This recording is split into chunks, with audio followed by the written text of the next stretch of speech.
Yo, what's up guys? It's Noah here, and in today's video, we're going to be breaking down the NBA slate on Draftkings and Yahoo for Friday, April the 2nd. We got a big Friday night NBA slate. We got 10 games to break down. As always, guys, we're going to go team by team. Going to go through each game and talk about each team on this slate. These will be my early thoughts. I always record my videos the night before, so these are my early thoughts of what I do see the night before recording this video on Thursday night. Just before we do get started though, guys, as always, I'd appreciate it if you'd hit that like button down below. If you are new to the channel here, be sure to click that subscribe button as well. A lot of you that watch my videos are not subscribed to the channel, so please do hit the subscribe button. It is free. You know, as long as you have a YouTube account, you are able to subscribe to my channel. When you do subscribe, you'll see all my videos pop up as soon as you open up YouTube. They'll be in your subscription feed, so hit that subscribe button. Also, be sure to click the notification bell right next to the subscribe button, so that way you do get notified every time I upload. You'll never miss out on any of my new videos. Gonna have a lot of content coming out now that MLB season is here. I'm not sure yet what the plan is with me for MLB. I do plan on making MLB videos, but I don't know if I'm going to make them every single day like I've been doing NBA. NBA, I still plan on making videos every single day for NBA, but it's to be determined how often I'm going to upload MLB. We'll just, have to wait and see, kind of take it by ear. But yeah, guys, hope you do enjoy the video. Hit that like button, hit that subscribe button, and let's go ahead and take a look at the first game of the night, Golden State and Toronto. Right out of the gate, this is a game I do have some interest in, mainly on the Toronto side. Starting off with the Warriors, though, this is a back-to-back for the Warriors, so just keep an eye on that. Curry's coming back from an injury. I'd assume he would play here, but I wouldn't be surprised if they were to rest Curry or something. I don't know if that really impact too much, given that a lot of these guys have been priced up anyway from when Curry was out. I mean, overall, this Golden State team is not a team I really have much interest in. If I was going to play anyone here, I think it would be like a Draymond Green. Draymond for 6,700 does still feel a little bit too cheap. We know he gives us, that triple-double upside every night. Pretty sure he's having another good game on Thursday night against the Heat. I think he has like a triple-double Thursday, or he's got close to it. Last time I checked, he was close to it. So, yeah, if I was going to play anyone on Golden State, it would be Draymond. I don't see too much else, though, I like on this Warriors team. So, moving on to the Toronto side, this is where most of my interest comes in this game. On Toronto, we do know that Kyle Lowry is going to remain out for this game, and I believe Lowry is going to be out for like a week or two. So, guys like Fred VanVleet, Pascal Siakam, OG Anunoby, we're going to continue to look to roster, especially until their price tags get to a point where they're too expensive. And I don't think that's the case today. I think these Toronto guys do look very appealing once again. VanVleet did have a really good game last game. He got really lucky. And if you played VanVleet, I played VanVleet last slate. We kind of got lucky. He had 4 blocks and 5 steals. Obviously, you do not expect that to happen every game. But, with Kyle Lowry off the floor, the upside's a lot higher for VanVleet. Lowry's been out some of these games, and like against Portland, I'm pretty sure Lowry was out then, and VanVleet didn't have the best game. He kind of got bailed out last game with the 4 blocks and 5 steals, but overall, the upside in the production for Fred VanVleet it's higher. He's a better point per minute player when Lowry is off the floor. He's going to be the primary point guard, going to be the primary ball handler. Even with the price coming up a little bit to 8,200, I still have a lot of interest in Fred VanVleet. This is someone that can give us, 45, 50 DK points a night, while Lowry is out. He's got that kind of upside in him. Definitely going to be going back to Fred VanVleet. I think he does look like, one of the better guard options in the mid-range. I do like him on Yahoo as well at shooting guard. $39 price tag also went up there, but still think VanVleet looks like a really solid option on Yahoo. But then Pascal Siakam, I think, looks very appealing as well. Now, obviously, if you played Siakam last slate, I did. I played Siakam last slate. You got burned. He didn't have a good game. But, without Lowry, the upside's higher on Siakam. I think with him disappointing last game, that maybe keeps his ownership in check a little bit. He was very chalky last slate. I don't know if he's going to be as popular today, especially since we do have a lot of games and there's, a lot of potential options we could target today. There's a lot of injury news we're going to have to keep an eye on. This is definitely a slate where there are a ton of question marks right now. We could have a lot of good plays open up throughout the afternoon, depending on what injury news comes out. So I don't think Siakam's going to be that popular, but I still do like him a good amount at 7,800, with Lowry out. And then OG Anunoby, he's also been playing really well, gets a boost with Lowry out. We saw him have a really good game last game, had a double-double, 48 Draftkings points in 36 minutes. Normally OG is not someone I like paying this much for, but he's been really productive this year, and especially as of late. We know he's going to play a ton of minutes. He's always been a guy that gets big minutes. So VanVleet, Siakam, OG, I think all look really good today. I think they're all in play for me. I don't know if I'm going to anyone else on Toronto. I think with Lowry out, that does give the potential for Chris Boucher to play more minutes. But like last game, he only played 19 minutes. I mean, you never know what they're going to do with the minutes, with the bench minutes. You know Siakam, Van Vliet, OG, you know those three guys are going to get big minutes. Gary Trent, he's been getting big minutes as well, played 36 last game. I think Gary Trent's also viable. You know, his price is starting to come up to a point where I'm a little bit hesitant to go there, but he's been good these last few games, especially, you know, last game without Lowry. He did have 40 DK points in 36 minutes. But, like, I just don't know which one of the bench guys is going to get the minutes. Like, Rodney Hood is out, so, you know, maybe that impacts a little bit. Rodney Hood, you know, he didn't really play much, but he's obviously a bench guy they will give minutes to. Like, we could see DeAndre Bembry get some run off the bench. We could see Stanley Johnson get some run. Aaron Baines has been starting in place of Lowry, but he's not been playing much. I don't think I'm really going to go to any of the bench guys. I think it's mainly just the top four for me, mainly the top three. I'm not as interested in Gary Trent at his price tag, but Van Vliet, Siakam, OG, I like all three of those guys from Toronto today. But moving on to the next game, Houston and Boston. So on the Rockets, right now John Wall is questionable, so this is one of the pretty important injuries that we're going to have to keep an eye on. I would say that if John Wall plays, I don't see too much I really like on Houston. I don't really see any top plays for me coming from this Rockets team. You know, there are guys you could get to in tournaments, like Christian Wood, always someone you can play in tournaments. I don't know if this is a slate where I'm really going to build around Christian Wood, but, you know, in tournaments he should be low owned. You could go there. John Wall, if he does play for 7,800, I have some appeal.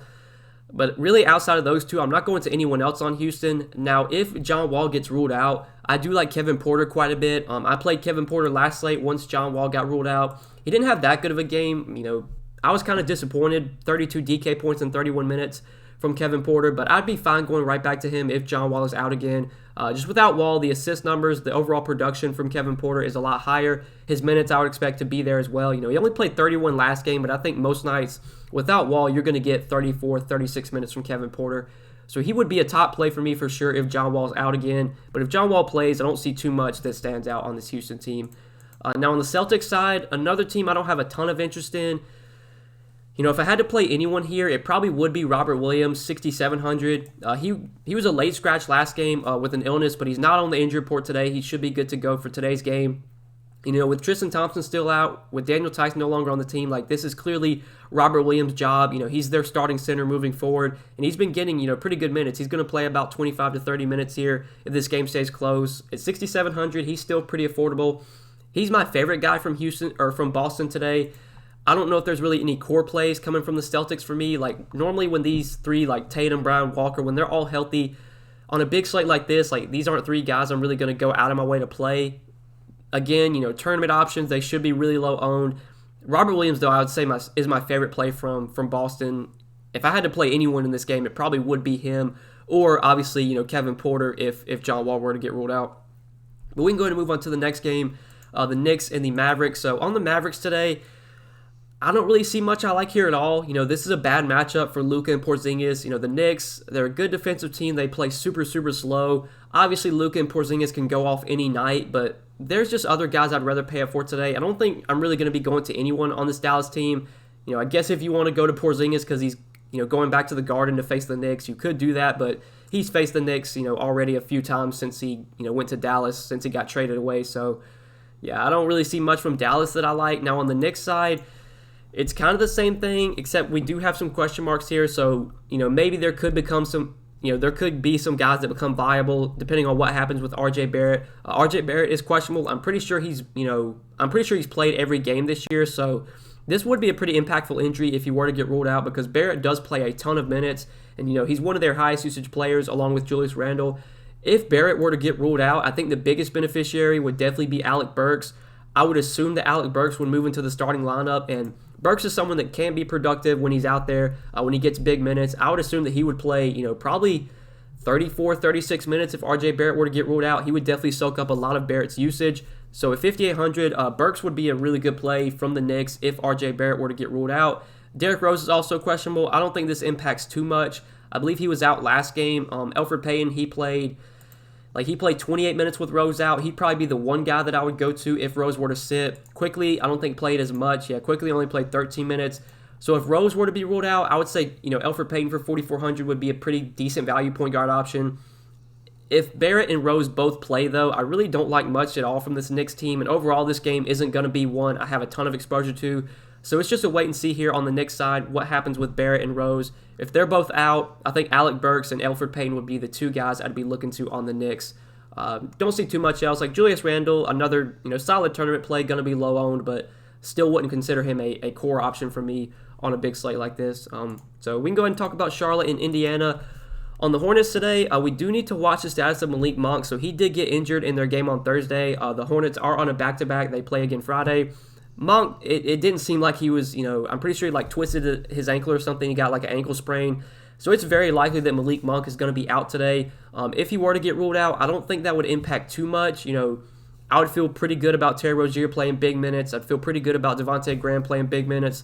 Although last time Malik Monk was out, Devontae Graham only played 29 minutes. Monk he was out this game against Washington, and we only got 29 minutes from Graham, which was kind of surprising, but he was really productive. He did have 39 DK points. He would get a little bump for me, he'd get a little bump up if Monk were to be ruled out. I think Miles Bridges would also benefit, there'd just be more minutes available for him off the bench. He played 25 minutes last time Monk was out. He played 30 minutes in their game on Thursday night. We're probably going to get 25, 30 minutes from Miles Bridges off the bench. At 5K, he's a viable option. This is a big slate, so there's probably going to be better plays that open up. But I could see going to Bridges if Monk is out. I could see going to Devontae Graham if Monk is out. But I don't think there's really any core plays coming from Charlotte today. I don't see too much I really like here. There's just better plays, in my opinion, that we're going to talk about later on a big slate like this. Now, on the Pacers side, we have another big injury to watch on the Pacers today. Domantas Sabonis is currently questionable, so this is a very impactful injury that definitely changes a lot. So if Sabonis gets ruled out, the first guy that I'll be looking to is Miles Turner. Without Sabonis, Miles Turner, his numbers are they're so much better when Turner is, or with Sabonis off the floor. His rebounding numbers see a huge spike. He's just a more productive player overall. I'm pretty sure he goes from averaging 0.8 fantasy points per minute to averaging 1.1 or 1.2 fantasy points per minute. He's a completely different player for DFS when Sabonis is off the floor. So if Domantas Sabonis gets ruled out today, I love Miles Turner at 6K. He would definitely be one of my favorite center options on the board. I would really like LeVert and Brogdon as well. I think both those guys would get a little usage boost. I don't know if either one would be core plays for me, but I would definitely have a lot more interest in those two. Miles Turner, though, would for sure be a core play if Domantas Sabonis gets ruled out. If Domantas Sabonis plays, really, he'd probably be the only guy that I would be looking to on the Pacers. This is a good matchup, for these bigs, for Sabonis and Turner. Charlotte's always been a team I've looked to attack with opposing big men. They've never been good defensively against bigs. So if Sabonis plays today, you could look to him at 9,300. If he's out, though, love Miles Turner at 6K. Definitely would become one of my favorite plays on the board. But moving on to the next game, Minnesota and Memphis. So looking at the Timberwolves, there's some interest for me here, mainly in terms of value. So Jaden McDaniels on Draftkings, I think is still a solid value play. He's 4,900 on DK. He still remains very cheap on Yahoo. If we look over there, coming in at just $12 at power forward. He's been playing big minutes lately, and I think that's something we definitely need to take note of. He's played 33, 36, 38, and 36 minutes in their last 4 games. The production's going to, it's going to go up and down, I would say. It's going to fluctuate from game to game. Jaden McDaniels is not he's not a great point per minute player, but if he's going to be playing, 36, 38 minutes a night at 4,900, I think he is someone we can look to as a cheap value option. On a big slate like this with so much injury news still up in the air, there will probably be better plays that open up as the day goes on, but for now, I do think, as an early look value, Jaden McDaniels makes plenty of sense for 4,900. If he's going to play 36, 38 minutes, it's pretty likely he gives you, close to 30 DK points and winds up being a good play at this price point. So I do like him on DK, and he's super cheap on Yahoo as well. He's for sure someone I'm looking to, as of an early look. We'll have to wait and see what news comes out throughout the day. We'll touch on some more, plays that I like in the live stream Friday afternoon if you guys want to tune into that. But for now, I do like Jaden McDaniels. I think he is my favorite play from Minnesota. Towns, I'm not the biggest fan of on this slate. Anthony Edwards has, continues to play well, continues to get big minutes, taking a ton of shots every night. I'm a little bit hesitant to pay this price tag from Anthony Edwards now that Malik Beasley is back, but he's still getting the minutes and he's still been productive, with at least 38 DK points in 4 of his last 5 games. Don't mind Edwards. Probably just Edwards and McDaniels, though, for me from Minnesota. I don't like too much else outside of those two guys. So looking on the other side with Memphis, you got J-Val and John Morant here. 7,700 for J-Val, 7,600 for Morant. I think these guys do look pretty appealing in tournaments. I don't know if either one of them are going to be core options for me. I don't know if I'd be playing either one of these guys in my one lineup today. But if you're playing like a couple tournament lineups, I would definitely have J-Val and Morant in my player pool. This is for sure one of the more appealing games on the night. It does have, a pretty high total here. Right now the total's at 232 with a, 7-point spread. So we're expecting a very high-scoring game here, at least Vegas is, and it makes sense. Both these teams are relatively fast-paced, especially Minnesota. Ja Morant in a matchup like this should be able to have a ton of success. Minnesota, they're not really a good defensive team. They do play very fast. This type of matchup, this type of game environment just sets up very well for, Ja Morant's skill set. He's someone that, should thrive in fast-paced games. So I have interest in him in tournaments for 7,600. He's super affordable on Yahoo, $29. I think he looks really good over there. And then J-Val, I have a good amount of interest in as well. He had a huge game against Minnesota earlier this year, 50 DK points in 30 minutes. We know J-Val has that 50-point upside in him, gone for 44, 50 DK points his last 2 games. He's never someone that's really going to pop in projection models, but he always has that 45, 50-point upside in him. At 7,700, him and Morant, I think, are pretty appealing tournament options from Memphis today. I don't know if I'm getting to anyone else on Memphis, though. I know Kyle Anderson had a really good game last game, but I don't really want to chase that. His minutes have just been so up in the air. Just not a guy I really want to go to, especially if he's going to be somewhat popular because he did have a good game last game. Grayson Allen was out last game, so was Justice Winslow. We do already know that Justice Winslow is going to be out again. Grayson Allen, I believe, is currently questionable. If Grayson Allen's out again, with Grayson Allen out and Justice Winslow out, I'm pretty sure Desmond Bane started last game, if I'm not mistaken. He did play 33 minutes. He wasn't too productive, but if he's going to start and play over 30 minutes for 4,100, he's a decent value option. D'Anthony Melton should get some more time off the bench as well. He only played 22 minutes last game, but he's a guy that can be productive when he does get minutes. If you want to take a shot on him, you could go there. But I would say my 2 favorite plays from Memphis are definitely the top 2 guys, J-Val and Morant. Melton, Bane, I think they're just lower owned value plays that you could target in what should be a pretty fast-paced game. It should be a good game environment overall. We'll mention that Brandon Clark, he was out last game, so I think that was one of the reasons that Kyle Anderson benefited so much. With Brandon Clark expected back, that's definitely going to take me off of Kyle Anderson for sure. But yeah, we'll go ahead and talk about the next game, Chicago and Utah. So on the Bulls side today, we do need to talk about Zach LaVine and Kobe White. They were both questionable in their last game, and they both wound up getting ruled out. They once again are both questionable for today, so we're going to need to watch the status of LaVine and White. With LaVine and White both out last game, obviously Satoransky's been starting over White, but we did see them actually start Thaddeus Young in place of Zach LaVine last game. Pretty sure their starting lineup was it was Satoransky, Thad Young, Markkanen, Vooch, and I can't remember Patrick Williams. So I think they played a pretty big lineup. They played Patrick Williams at the 2 last game.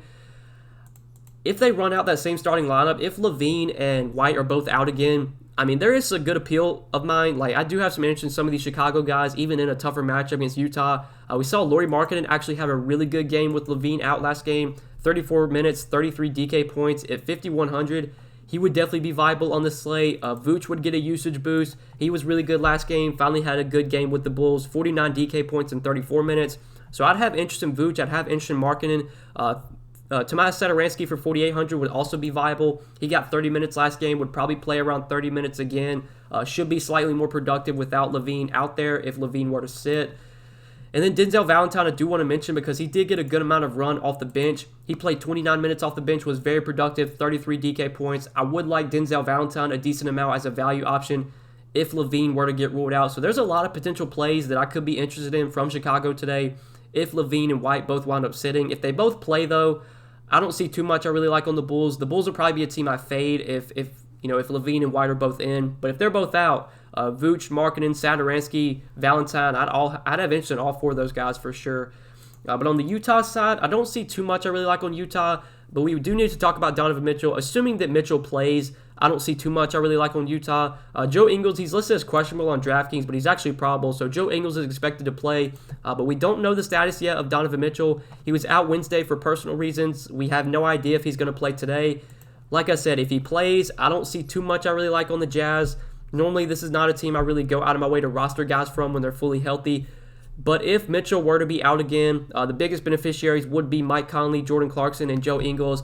We saw Conley and Clarkson both have really good games last game with Donovan Mitchell out. You got 35 minutes from Conley, 48 DK points. He was very productive. Clarkson played 26 minutes off the bench, was still productive, though, with 36 DK points. even with their prices coming up, I'd still like Conley and Clarkson a good amount if Mitchell's out again. And Joe Ingles, I'd have a good amount of interest in as well. I do want to mention Bojan Bogdanovic because he actually had a good game last game with Mitchell out. It's been a while since Bojan's had a good game, but seems like he really benefits without Mitchell. Kind of makes sense because Mitchell's such a high-usage player. Getting him off the floor, there's just going to be more shots to go around. So if Mitchell sits, I don't mind Bojan either. Bojan was minimum salary last slate on Yahoo. That was something I definitely overlooked. He's still cheap, though. He's only $13. He'd make a lot of sense as a value small forward if Mitchell were to sit. So there's a lot of potential plays in this game that I'll be looking to if injuries break our way. But if Mitchell, Levine, White, if they all play, I don't really see much I like here. But if they're all out, there's going to be a lot of viable plays from this game for sure. So we're just going to have to wait and see what happens with the status of Mitchell, Levine, and White, who are questionable.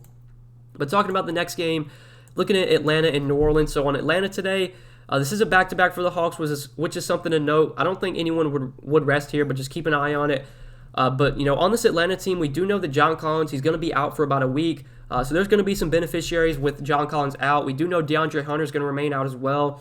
So with John Collins out, the two guys I talked about, or three guys I should say, that I talked about in Thursday's video were Clint Capella, Bogdan Bogdanovic, and Danilo Gallinari.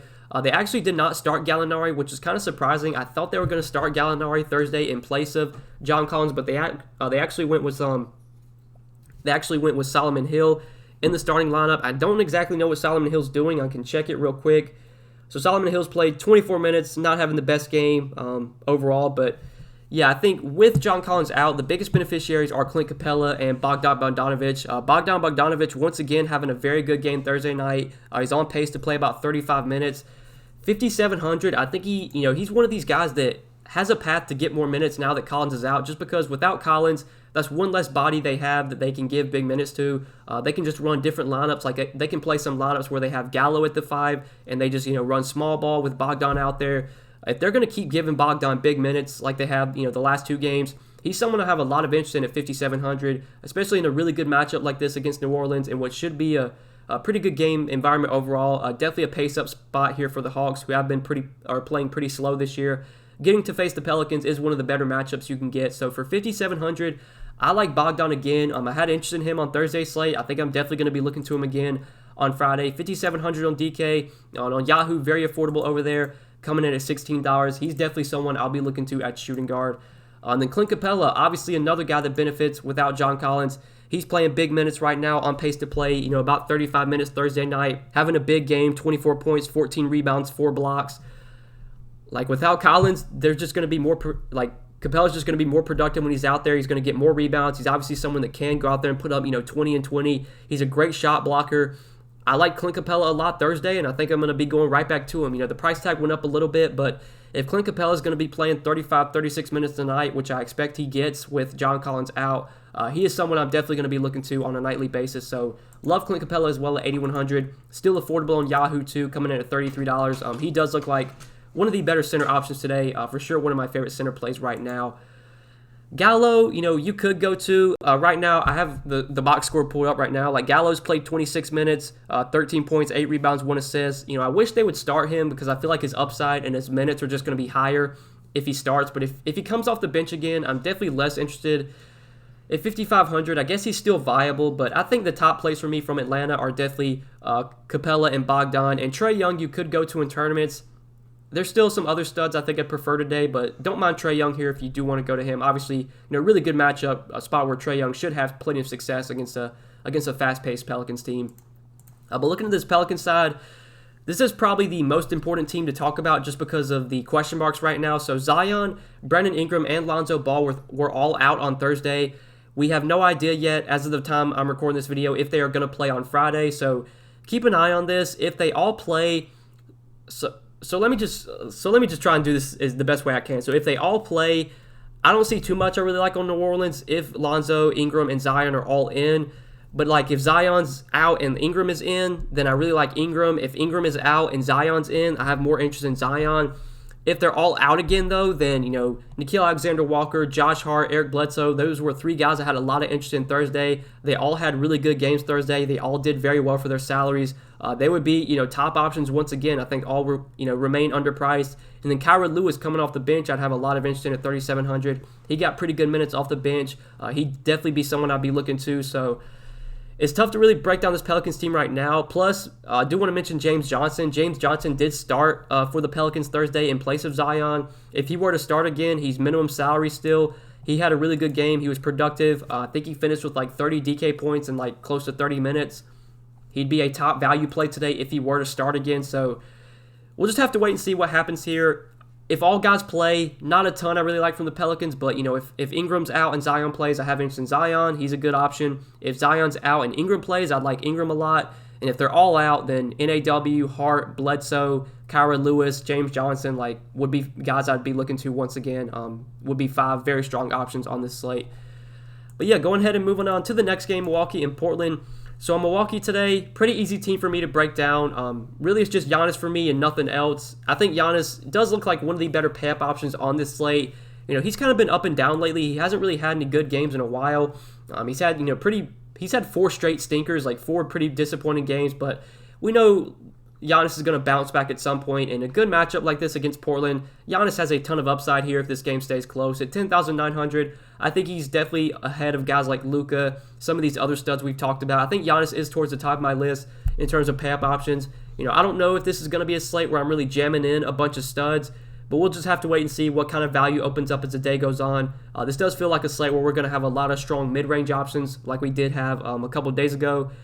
But yeah, Giannis, I think, is one of the better pay-up options if you want to pay up for a stud. He'd probably be the guy that I go to. But on the Portland side, I don't really see too much I like here on Portland. Like Lillard, McCollum, I'm not that interested in on this slate. Same with Norman Powell. Enes Kanter and Nurkic, I just don't really want to go to. Now that Nurkic is back and playing about 20 minutes a night, that's, taking minutes away from Kanter. Nurkic himself maybe could be viable if his minutes start to increase, but until we see that, you can't really roster Nurkic until we see him play more than 20 minutes. So this Portland team I don't have much interest in at all. Definitely going to be a team I'm pretty underweight on and just probably going to be fading as a whole. But looking at the next game, the Lakers and the Kings. So on the Lakers side, I do need to talk about Andre Drummond just because he made his debut last game with the Lakers and then he got hurt literally in his first game, which is just super, it's got to be super annoying for him. Luckily, it doesn't seem like he's going to be out too long. It was just a toe injury. I think he's going to be out a game or two. I don't really think Drummond being out really changes anything because, a lot of these guys like Montrezl Harrell, they were priced up for when Drummond was not with the team. I will mention Harrell just because his price did go down a little bit. And now that I think Drummond's out, we should see Harrell get back to playing about 30 minutes off the bench in a good matchup against Sacramento. I think if I had to play anyone on the Lakers today, it probably would be Montrezl Harrell. I'm not going to anyone else, though, outside of, Kuzma, Schroeder, and Harrell. And even those 3 guys on this slate, even in a good matchup, just feel like, contrarian options. I don't consider any of those 3 guys like core plays for me. And I think the same could be said on the Sacramento side. There really isn't much I like from Sacramento today. De'Aaron Fox, as always, has a ton of upside, can put up, 50, 55 DK points any night. But me personally, I don't know if he's going to be someone I really go out of my way to roster today. I think I'd rather have like Fred VanVleet for $700 cheaper. I just don't really like much on the Kings either. Halliburton at 6K, you can maybe look to, but there's just better plays in my opinion. This is not a game I really have much interest in at all. If I had to roster anyone here, it would probably be one of those 3 Lakers I mentioned, probably Harrell, but I don't see too much I like in this game. So moving on to the last game of the night, OKC and Phoenix. Now on OKC, there's a decent amount to talk about here just because this OKC team continues to remain very shorthanded. SGA, Al Horford, Lou Dort, Darius Bazley, and Ty Jerome are all going to be out once again for this game. Mike Muscala also going to be out, so that leaves OKC with 11 available players. That doesn't necessarily mean that all 11 guys are going to play, but they're probably going to run like a 9-man rotation. They're a pretty shorthanded team right now. We're seeing basically all their starters play 30-plus minutes a night. Moses Brown, Isaiah Roby, Theo Maledon, Svi Mikhailuk, and Poku, I expect to all get probably 30-plus minutes here. Starting off with Moses Brown at 7,200, I think his price point has gotten to a point where he's not really a top option at this price. I think he was a really good play when he was 5,700, 5,900. Now that he's over 7K, I don't have a ton of interest in Moses Brown here. Isaiah Roby, I would like a lot if he was cheaper, but at 6,100, Another guy that, his price has gotten to a point where I wouldn't really consider him a top play. Still viable at 6,100, but not nearly as good of a play as he was on the last slate when he was 5,400 and the slate before that when he was 5,300. Most of the price tags are starting to catch up on a lot of these Thunder guys. Like Theo Maledon's 5,800. Even Svi, he had a really good game last game, but his price tag went up $1,000 to 5,200. Like Svi, I don't know if we can expect him to put up 37 DK points again. Like, he's normally not that productive of a player. So he's not really someone I want to go to at 5,200. I expect the minutes to be there still. Like Ty Jerome and Lou Dort remain out. So SGA obviously out as well. There's plenty of minutes available in the backcourt. Like Svi should probably play like 30-plus minutes again. But I think overall my favorite play from OKC is definitely Poku. 5K on DK, still very affordable. And on Yahoo, he is very cheap over there as small forward. Small forward's always a pretty tough position to fill on Yahoo. And Poku, only $12, I think does look like a very good value option at small forward. So last game he was out for COVID protocols, but he's not on the injury report today. He should be back with the team and playing here. And, just 4 straight games he's played at least 30 minutes. He's been relatively productive, 33, 24, 20, 32 DK points. The opportunity for Poku to produce is it's way higher right now with all these, with all their starters basically out, Lou Dort, SGA, Horford, with all these guys out, Bazley out as well. Like, the Thunder right now are basically just playing their young guys. A lot of these guys are not very high usage players. I would say the highest usage player in this Thunder offense, it's probably Isaiah Roby. Like, I really don't know. Like, they just don't have any guys that really are going to demand the ball. So Poku should have the opportunity to produce. At 5K on DK, I think he looks like a very solid option. I think he can easily pay off this price point. He should continue to get 30-plus minutes a night, should continue to start for this rebuilding OKC team. Poku is one of their young guys, so I expect him to get pretty big minutes on a nightly basis. Another thing I like is that this Thunder team is pretty bad. They're not going to be a team that competes in a ton of games. They're going to get blown out a lot. But I still expect Poku to play in blowouts. I'm pretty sure he's played in every blowout this year, so he'll still be out there even if the game gets ugly. Feel very good about him at 5K. He's definitely my favorite play overall from the Thunder. But I think, Roby's still viable at his price point. Maledon's a little bit cheaper on Yahoo, so I don't mind him there. But I would say Roby and Poku are probably my 2 favorite plays from OKC. This is an OKC team, though, that I think is pretty appealing because, they're just so shorthanded right now. Even though the price tags are coming up on some of these guys, they're so thin that, all these guys still look like decent options at least. On the Phoenix side, though, I don't see too much I really like on Phoenix here. You got Booker at 8,600, Paul at 7,900, DeAndre Ayton at 6,500. Like, if I was going to play anyone on Phoenix, it would be one of those 3 guys, but this isn't a Phoenix team I really want to have any exposure to today. Obviously, there's blowout potential here. DeAndre Ayton for 6,500 probably is the best play from Phoenix when you factor in price tag. Really good matchup for him against this, pretty undersized and, pretty bad defensive OKC team. OKC I expect to be a team that does get killed by bigs. Like Moses Brown, just not an elite defender. He's a good shot blocker, but not a guy that's really going to, shut down DeAndre Ayton. So Ayton's probably my favorite play from Phoenix, but I don't see any top options coming from the Suns team. Most of my interest in this game is coming, from the OKC side. So that does it for that game, guys, and that does it for all 10 games on this slate. I hope you guys did enjoy this video. As always, I do appreciate you watching. If you did enjoy, hit that like button down below. Hit the subscribe button as well. Be sure to click that notification bell so that way you do get notified every time I upload, and you also get notified every time I do go live. Should be live again Friday afternoon around 4 o'clock Eastern Time. If you guys do want to tune into the stream, we'll be able to break down the slate once again, hit on any injury news that comes out throughout the day, answer all you guys' questions. So, yeah, tune into the live stream Friday afternoon. Good luck on the slate, guys. Thanks for watching. We'll see you in the next one. Peace.